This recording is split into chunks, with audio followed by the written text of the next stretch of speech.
क्या आपने कभी सोचा है भगवान विष्णु को आखिर मछली का रूप क्यों लेना पड़ा? जब पूरा ब्रह्मांड जल में डूब रहा था, तब एक छोटी सी मछली कैसे बन गई पूरे सृष्टि की रक्षक? आइए जानते हैं मत्स्य अवतार की वो अद्भुत कथा, जिसने धरती पर जीवन को फिर से जन्म दिया। बहुत पुराने समय की बात है, जब एक युग का अंत आया, तब सृष्टि पर प्रलय छा गया। चारों ओर केवल जल ही जल था। पहाड़ डूब चुके थे, वृक्ष बह गए थे और सूर्य तक का प्रकाश मंद पड़ गया था। वो समय था सृष्टि के विनाश और पुनर्जन्म का। उसी काल में राजा सत्यव्रत नाम के एक धर्मात्मा राजा रहते थे। वे सत्यप्रिय, तपस्वी और भक्तिभाव से भरे हुए थे। हर दिन वे गंगा में स्नान करते और भगवान विष्णु का नाम जपते थे। एक सुबह जब वे जल में आचमन कर रहे थे, उन्हें अपने हथेली में एक नन्ही सी मछली दिखाई दी। छोटी, चमकीली और अजीब तरह की तेजस्वी। राजा ने मछली को वापस जल में छोड़ने की कोशिश की, पर वो मछली मानो उनसे कुछ कहना चाहती थी। वो बोली, हे राजन, मुझे बचा लीजिए। बड़ी मछलियां मुझे खा जाएंगी। कृपया मेरी रक्षा कीजिए।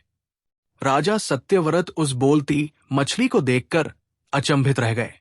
फिर भी उनका हृदय दया से भर गया। उन्होंने उस मछली को अपने कमंडल में रख लिया। पर आश्चर्य, अगले ही दिन मछली का आकार बढ़ गया। कमंडल छोटा पड़ गया तो राजा ने उसे एक घड़े में रखा। फिर कुछ ही समय में वो घड़ा भी छोटा पड़ गया तो राजा ने मछली को एक तालाब में छोड़ा। लेकिन मछली का आकार फिर बढ़ गया। फिर उन्होंने उसे झील में छोड़ा, फिर नदी में और आखिर में समुद्र में। और वहां मछली इतनी विशाल हो गई कि समुद्र में भी समा नहीं पा रही थी। राजा अब सब समझ चुके थे, ये कोई साधारण मछली नहीं है। उन्होंने हाथ जोड़कर कहा, हे दिव्य रूपधारी, आप कौन हैं? तभी समुद्र से एक दिव्य प्रकाश उठा और उस विराट मछली से भगवान विष्णु का स्वर गूंजा, हे राजन, मैं ही विष्णु हूं, सृष्टि के रक्षक और पालनकर्ता। मैं मत्स्य रूप में आया हूं तुम्हें और सृष्टि को प्रलय से बचाने। भगवान ने कहा, शीघ्र ही प्रलय आएगा, पूरा ब्रह्मांड जल में डूब जाएगा। तुम एक विशाल नाव बनवाओ, उसमें 7 महर्षि, हर प्रजाति के बीज और पवित्र ग्रंथ रखो। मैं मत्स्य रूप में आऊंगा और उस नाव को अपने सींग से बांधकर सुरक्षित स्थान तक ले जाऊंगा। राजा ने भगवान के आदेशानुसार तैयारी की। कुछ ही समय में आकाश में घने बादल छा गए और जल बरसने लगा।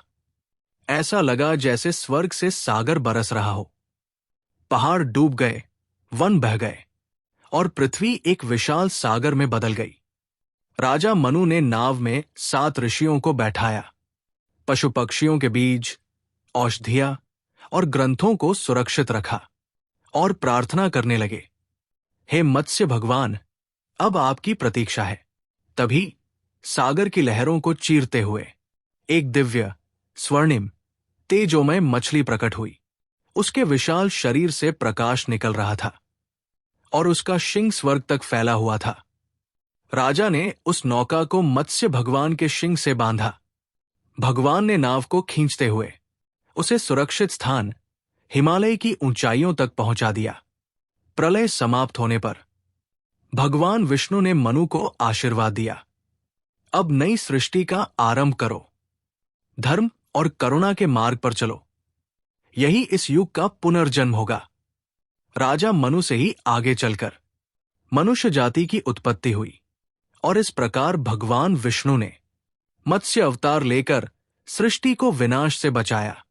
मत्स्य अवतार हमें सिखाता है कि जब भी संसार पर संकट आता है, ईश्वर किसी न किसी रूप में प्रकट होकर रक्षा करते हैं, भले रूप मछली का हो या मनुष्य का। भगवान का उद्देश्य एक ही होता है, धर्म की रक्षा और जीवों का कल्याण। ये कथा हमें याद दिलाती है कि हर संकट में कोई न कोई मत्स्य रूप हमारे जीवन में आता ही है, कभी किसी व्यक्ति के रूप में, कभी किसी अवसर के रूप में, जो हमें बचा लेता है जब सृष्टि जल में डूब रही थी। भगवान खुद मछली बनकर आए थे, क्योंकि जहां जीवन है वहां भगवान भी है। जय श्री विष्णु। जय मत्स्य भगवान।